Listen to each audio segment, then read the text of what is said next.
41% of Americans say they won't buy products made in China, while 35% of Chinese say they won't buy American-made goods. Designed in California is okay. I can't imagine 41% of people carefully scrutinizing where every single item they buy was manufactured. 41% of Americans are full of shit and still buy mainly Chinese products due to low cost. It's easy for people to say things, but there is a reason why so much is made in China. They can make things cheaply. Until people are willing to spend more in stores, things won't change. What made in America products are sold in China anyway, if any. Americans are going to stop buying Apple products and other popular brands. And yet nearly 100% of both will buy each other's products. Lots of people talk the big talk about not buying from China. However, when it comes down to it, most of them almost always do. In my own experience, an American manufactured alternative to a Chinese one is one or more of the following. Asterisk non-existent. For many products, there may not even exist an American-made alternative. This is especially true for many of the absolute cheapest products, but even some of the most expensive ones. This one is oversimplified, I know, but you can't buy an American-made iPhone, for example. Asterisk not actually fully made in the US. Many products are able to claim assembled in the US, but the vast majority of the primary components are still sourced from Asia. Asterisk far more expensive. Oftentimes, for certain products, I can't justify the cost of an American-made alternative. The value certain items and objects bring to my life aren't worth a ridiculously high cost. Asterisk inferior in quality. This one surprises some folks, but some American-made alternatives to certain products I personally find are inferior to foreign-made ones. One anecdote I will give on these points is a personal one. As a machinist, I've had to buy many of my own tools. Many measurement tools are made outside of the US. One particular brand I've grown fond of is Mitutoyo, a Japanese brand. I've found that their price point to quality hit a sweet spot. There does exist an American alternative that produces nearly everything that Mitutoyo does, here in the US. There is an American brand that manufactures measurement tooling called Starrett. Starrett still makes most of their products in the US, but I've found them to be inferior in quality. They are grittier, their mechanisms aren't as smooth, and they have a poorer fit and finish in my own opinion. On top of all this, Starrett, https://www. Amazon.com/Starrett T230XRL micrometer graduation 0-00005/DP/B0006J4RTK/ref equals SR_1_1, child equals 1 and keywords equals Starrett plus 0-1 and QID equals 15896706004 and SR equals 8-1, usually costs more than Mitutoyo. https://www. miscdirect.com/product/details/06231658, does for the same exact products. A lot more. Now, it is worth noting Starrett didn't used to be this way, and their older tooling is actually highly desirable, but that's a topic that could spark an entire discussion in itself, and is beside the point I'm trying to make here. As someone who works in the US, and directly in US manufacturing, I would much rather prefer to support American industry. However, if American industry wants to pride itself on being worth the price, it has to actually be worth the price. Paying double the price for an inferior quality doesn't make sense.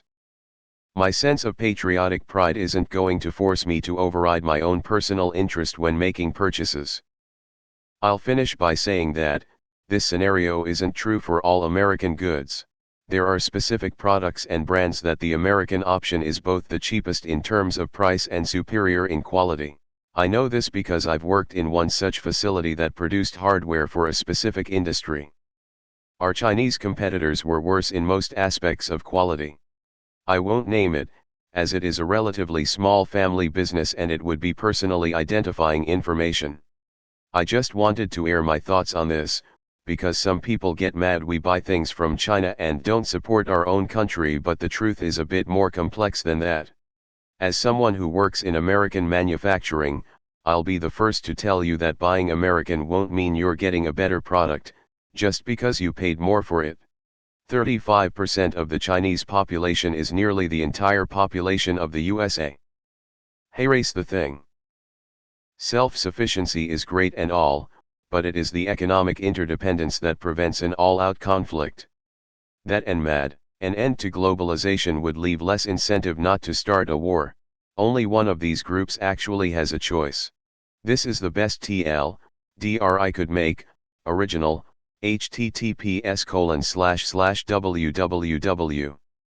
Newsweek.com/41 Americans say they want buy products made China while 35 Chinese say they want buy 1504503, reduced by 70%. I'm a bot. A new Deutsche Bank survey shows that 41% of Americans say they won't buy products made in China, and 35% of Chinese citizens won't buy products from America either. In early January, the U.S. signed a trade deal with China, but the South China Morning Post noted, "We must bear in mind that the trade war is not over yet. The U.S. hasn't revoked all its tariffs on China and China is still implementing its retaliatory measures. Tariffs still remain on hundreds of billions of dollars worth of Chinese products, and now U.S. President Donald Trump is threatening new tariffs and even to cut off the whole deal with China as a way to punish the country for allegedly allowing the pandemic to spread. In retaliation, Chinese officials and state-owned media accused the U.S. of blaming China to deflect its own mishandling of the epidemic. Extended summary, http://np. reddit.com/r/auditaldr/comments/gky2vj/41_of_americans_say_they_want_buy_made/FAQ, http://np. reddit.com/r/auditaldr/comments/31b9fm/FAQ_auditaldr_bot/version 2. 0248840TL, DRS so far. Feedback, http://np. reddit.com/message/compose, 2%23 auditaldr PMs and comments are monitored, constructive feedback is welcome. Top keywords, China #1 country #2 Chinese #3 products #4 U.S. I will boycott China products. Posted from iPhone. China now produces more concrete in a year than America has in 100 years. Individual consumers can boycott all they want, but it won't make the slightest difference to nation-states trading with each other. Despite the weekly headlines where a Chinese or American politician slams the other nation, trade has continued unrestrained and neither countries could care less about the other's war crimes. America and China were made for each other. Just fuck already. Dug out some relevant articles for someone asking me a question recently, so here they are, which perhaps provide Americans with some introspective about cries of IP theft and co. https://foreignpolicy.com/2012/12/06/ We Were Pirates 2/ Back in 1812, finished cotton textiles dominated British exports, accounting for about half of all trade revenues, the fruit of a half-century of progress in mechanized mass production. Proportionate to GDP, the industry was about 3 times the size of the entire U.S. automobile sector today.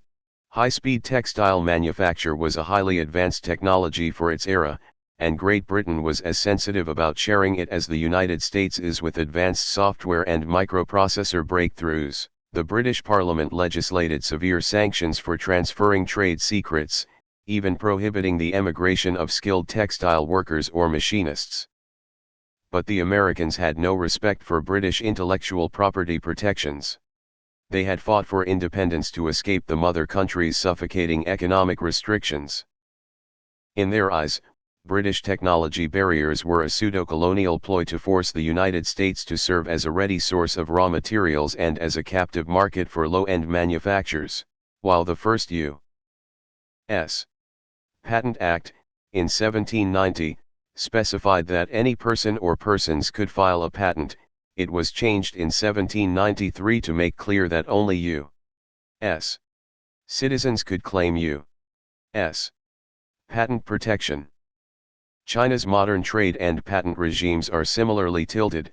http://www.ushimbur.com/site/default/file/report/100728 China report_0 PDF, against outsiders. Use patents are freely awarded for Chinese versions of Western inventions. High-value chips are denied import licenses unless companies allow the inspection of their source code. Western partners willingly make Faustian bargains to contribute crown jewel technologies for the sake of immediate contracts. German companies that once supplied, http://www. economywatch.com/economy business and finance news/China high-end value added the German connection 14-09. HTML, maglev technology to their Chinese high-speed rail partners now find themselves shut out by newly born Chinese competitors.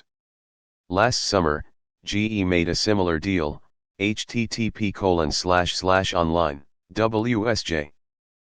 com/article/sb100014240529702042620442266012113731252334. HTML, involving its highly valuable, and militarily sensitive, avionics technology. If anything, the early Americans were even more brazen about their ambitions. Entrepreneurs advertised openly for skilled British operatives who were willing to risk arrest and imprisonment for sneaking machine designs out of the country. Tench Coxe, Alexander Hamilton's deputy at Treasury, created a system of bounties to entice sellers of trade secrets, and sent an agent to steal machine drawings, but he was arrested. While skilled operatives were happy to take U.S. bounties, few of them actually knew how to build the machines or how to run a cotton plant. http://archive, Boston.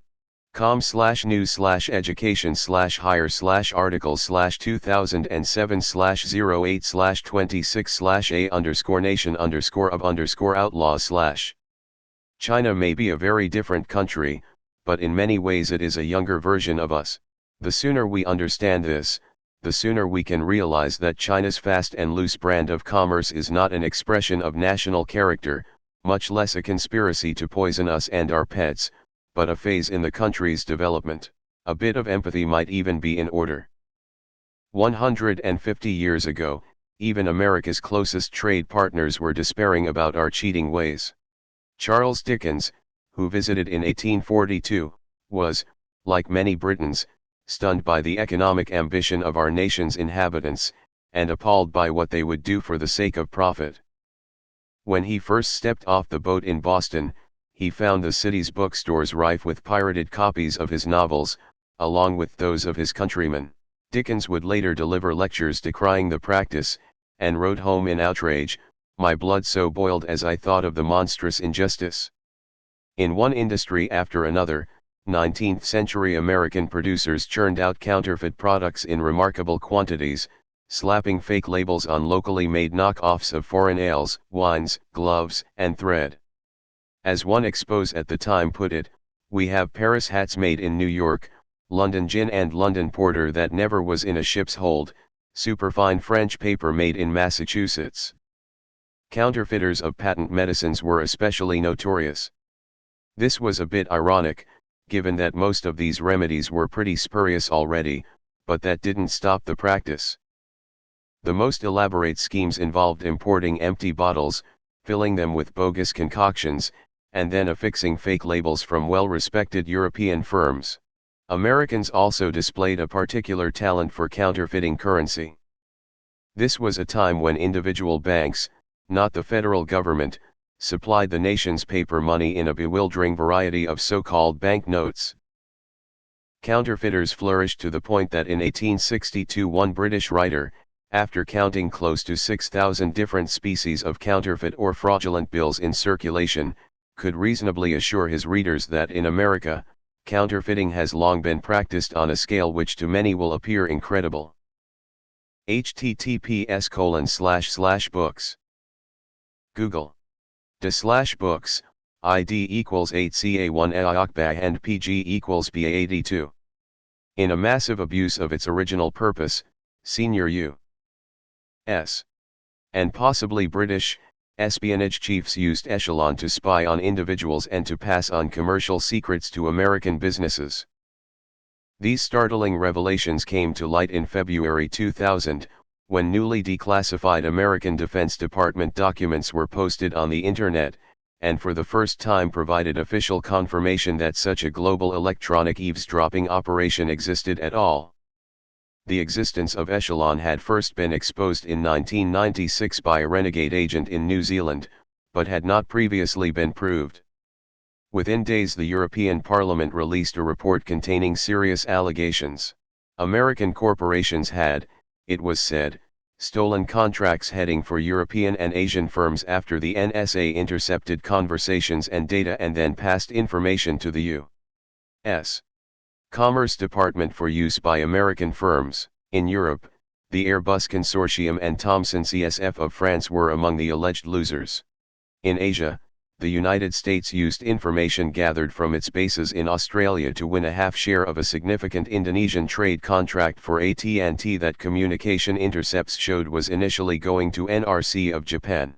The European nations were furious, both with the Americans and with the British, their supposed partners in forging a new united Europe. In France, a lawsuit was launched against the United States and Britain, on the grounds of breach of France's stringent privacy laws. In Italy and Denmark judicial and parliamentary investigations began, and in Germany members of the Bundestag demanded an inquiry.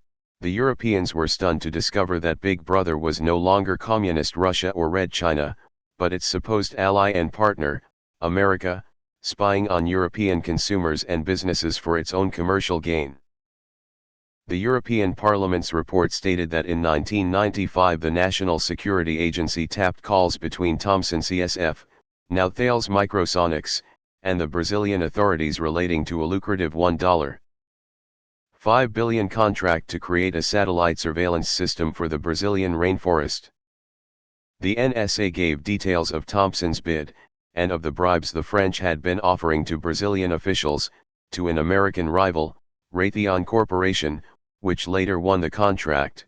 The report also disclosed that in 1993, the NSA intercepted calls between the European consortium Airbus, the national airline of Saudi Arabia, and the Saudi government. The contract, worth over $5 billion, later went to the American manufacturers Boeing and McDonnell Douglas. Another target was the German wind generator manufacturer Enercon. In 1999, it developed what it thought was a secret invention enabling it to generate electricity from wind power at a far cheaper rate than had been achieved previously. However, when the company tried to market its invention in the United States, it was confronted by its American rival, Counterfeits, which disclosed that it had already patented a virtually identical development. Counterfeits subsequently filed a court order against Enercon banning the sale of its equipment in the United States. The allegations were confirmed by an anonymous NSA employee, who agreed to appear in silhouette on German television to reveal how he had stolen Enercon's secrets.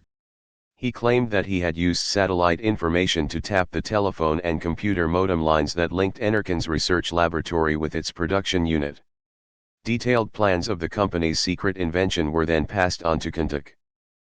German scientists at Mannheim University, who were reported to be developing a system enabling computer data to be stored on household adhesive tape instead of conventional CDs, began to resort to the Cold War tactic of walking in the woods to discuss confidential subjects.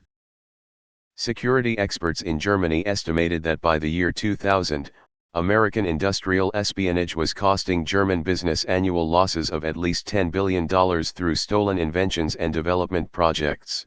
Horst Telchik, a senior BMW board member and a former security advisor to the former German Chancellor Helmut Kohl said, "We have discovered that industrial secrets are being siphoned off to an extent never experienced until now. The orders, it seems, may have come from the very top." Early in his presidency, Bill Clinton defended the rights of business to engage in industrial espionage at an international level. "What is good for Boeing is good for America," he was quoted as saying. Etc.